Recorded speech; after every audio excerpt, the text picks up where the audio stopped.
तृतीय है पाठ है तीसरा पाठ स्वावलंबनम, आत्मनिर्भरता।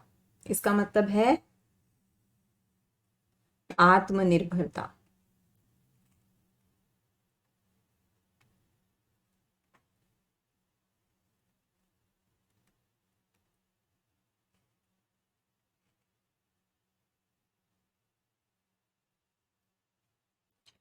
अब इस पाठ में संख्यावाची शब्दः तद एतद शब्दौ च, यहाँ पर संख्यावाची शब्दों का प्रयोग है और तद और एतद शब्द के रूपों का यहाँ इस्तेमाल हुआ है।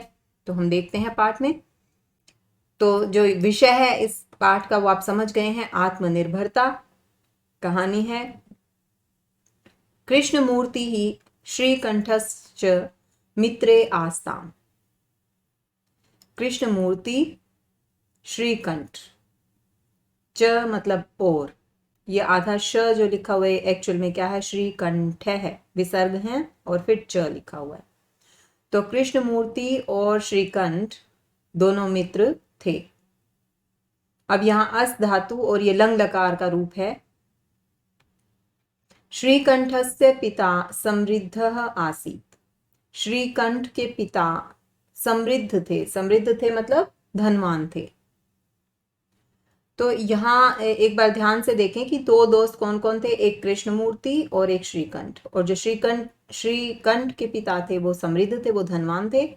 अतः तस्य भवने, इसलिए उनके भवन में सर्व विधानी सुख साधनानि आसन।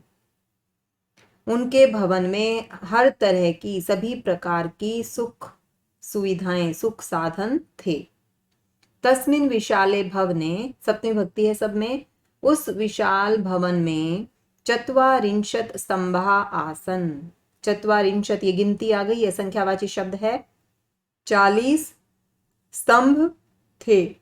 ये स्तंभ से क्या मतलब है, ये जो आप देख रहे हैं खंबे घर में, पिलर्स जिनको बोलते हैं, इनको स्तंभ कहते हैं। तस्य अष्टादश प्रकोष्ठेषु, उसके अष्टादश होता है 18 है, प्रकोष्ठेषु सप्तमी भक्ति है, प्रकोष्ठ होता है कमरा, कमरों में 50 गवाक्षाः 50 खिड़कियां, चतुश्चत्वारिंशत् द्वाराणि 44, चतुश्चत्वारिंशत् मतलब 44 द्वार, षट्त्रिंशत् विद्युत व्यजनानि 36 बिजली से चलने वाले पंखे, आसन थे। तत्र 10 सेवकाः निरंतरम कार्यम कुर्वन्ति स्म। वहां 10 का मतलब 10 सेवक, नौकर लगातार कार्य करते रहते थे। परम कृष्णमूर्तेः माता पिता च निर्धनौ कृषक दंपति। लेकिन कृष्णमूर्ति के माता पिता निर्धन यानी गरीब किसान दंपति थे। तस्य गृहम् आडंबर विहीनम साधारणः च आसीत्। उसका घर आडंबरों से रहित, आडंबर होता है दिखावा, दिखावे से रहित और साधारण था।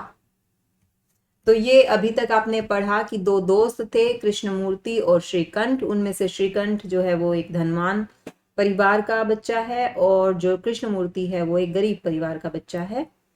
आगे देखिए,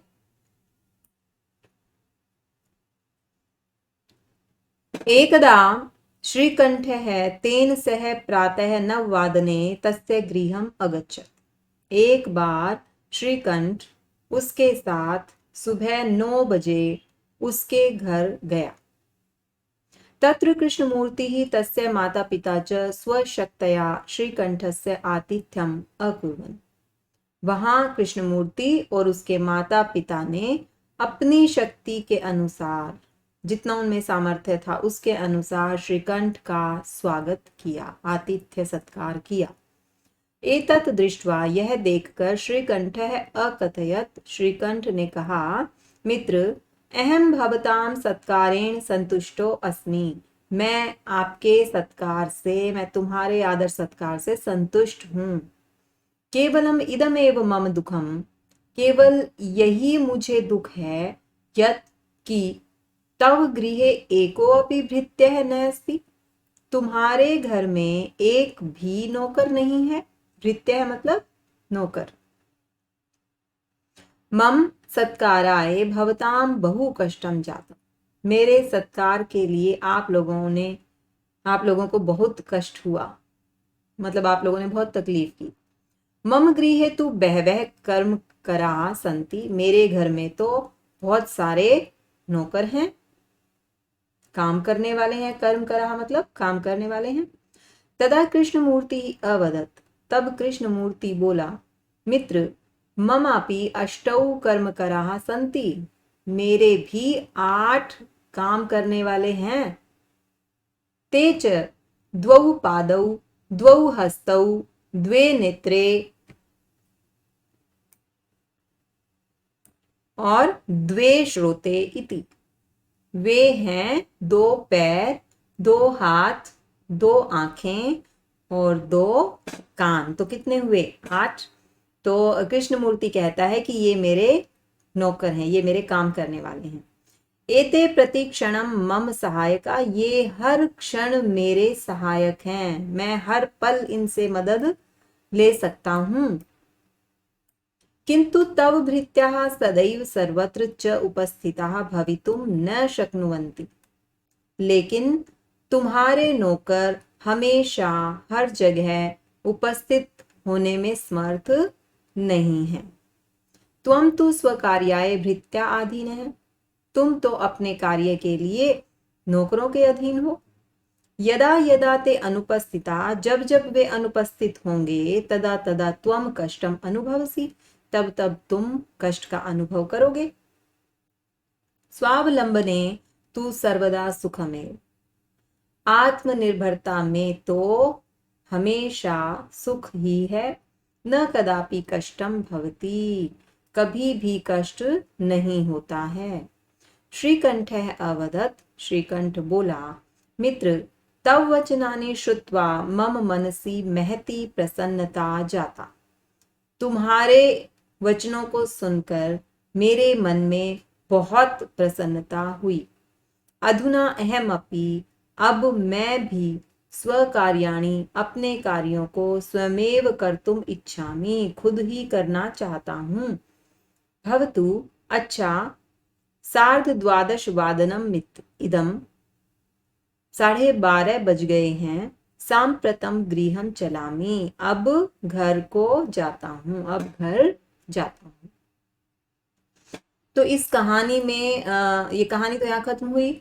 और इस कहानी में अब हमें जो देखने की जरूरत है कुछ ग्रामेटिकल पॉइंट ऑफ व्यू से, और यहाँ आए हुए अव्यय शब्दों को हम एक बार ढूंढते हैं। तो ढूंढना शुरू करें। अव्यय शब्द कौन कौन से हैं?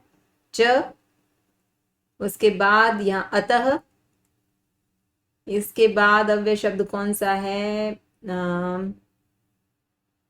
जल्दी जल्दी से देखते हैं। कौन सा अव्यय शब्द? च, तत्र, स्म, परम, च, एकदा, सह,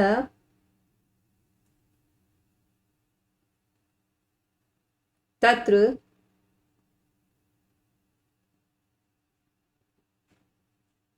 इसके बाद एव, इदम में जो जुड़ा हुआ है शब्द एव, यत, अपि।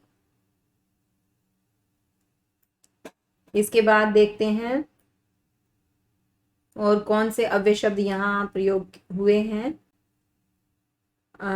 तू, तदा, यहाँ अपि, च, और अगले पार्ट में यहाँ हमें अगर नजर आता है इति, किंतु, सर्वत्र, सदैव, च, न, तू, यदा, तदा, तू, सर्वदा, न, कदापि। ये सभी अव्यय शब्द हैं जो मैं आपको बताती जा रही हूं।